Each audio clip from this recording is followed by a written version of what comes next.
বিশ্ব যখন বিজ্ঞানভিত্তিক আধুনিক চিকিৎসা সেবা নিয়ে কাজ করছে, তখন বাংলাদেশে হাম আক্রান্ত হয়ে শিশুরা প্রতিদিন মৃত্যুর সাথে লড়াই করছে। বিগত দশকে অপরিকল্পিত ভবন নির্মাণ আর অপ্রয়োজনীয় যন্ত্রপাতি কেনাকাটায় হাজার হাজার কোটি টাকার অপচয় হয়েছে। স্বাস্থ্য খাতের এসব অব্যবস্থাপনা নতুন সরকারের জন্য চ্যালেঞ্জ হয়ে দাঁড়িয়েছে। এমন বাস্তবতায় বাংলাদেশেও পালিত হচ্ছে বিশ্ব স্বাস্থ্য দিবস। হিমেল মাহবুবের বিশেষ প্রতিবেদন। ভ্যাকসিনেশনের জন্য একসময় সুনাম থাকলেও হঠাৎ হামের প্রাদুর্ভাব বেড়ে যাওয়ায় বিপাকে স্বাস্থ্য বিভাগ।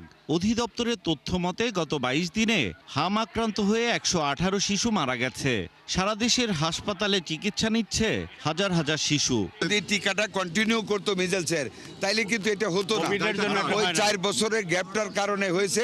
আগামীর অগ্রগতির ভিত্তি আনোয়ার ইস্পাত, স্ট্রংগেস্ট স্টিল সিন্স 1978।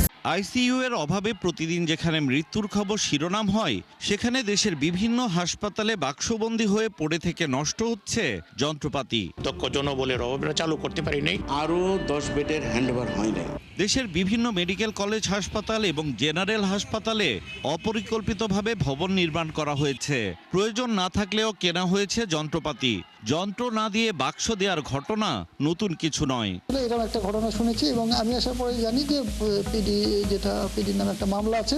অনেক সময় হাসপাতালের প্রয়োজন ও চাহিদাপত্র ছাড়াই কেন্দ্রীয় ঔষধাগার থেকে গচিয়ে দেওয়া হয়েছে কোটি কোটি টাকার যন্ত্রপাতি। এটা সিএমএসডি থেকে দেওয়া হচ্ছে আমাদের, এখানে হাসপাতালের চাহিদা ছিল না আমাদের, এমনি পাঠিয়ে দিয়েছি। সরকার গঠনের পর প্রথম একনেক সভায় স্বাস্থ্য খাতের নানা অব্যবস্থাপনা নিয়ে আলোচনা হয় সোমবার। স্বাস্থ্যমন্ত্রী ৭১ টেলিভিশনকে জানান, দুর্নীতির বিরুদ্ধে ব্যবস্থা নেওয়া হবে। অনেক কিছু হয়েছে আনপ্ল্যান্ড, অপরিকল্পিতভাবে বিল্ডিং হয়েছে, অপরিকল্পিতভাবে মেশিন কিনা হয়েছে, মেশিনের স্পেসিফিকেশন দুর্বল রাখা হয়েছে। এগুলি আমরা সব দেখতেছি। বিশেষজ্ঞরা বলছেন, অনৈতিক কেনাকাটায় আগ্রহ বেশি কর্তৃপক্ষের। দুর্নীতির বিষয় আছে, চাহিদা ছাড়া আমি জিনিস ওখানে দেব কেন? এইখানে একটা আনহলি অ্যালায়েন্স আছে যারা নাকি এগুলি সাপ্লাই দেয়। দেশে 37টি সরকারি এবং 66টি বেসরকারি মেডিকেল কলেজ রয়েছে।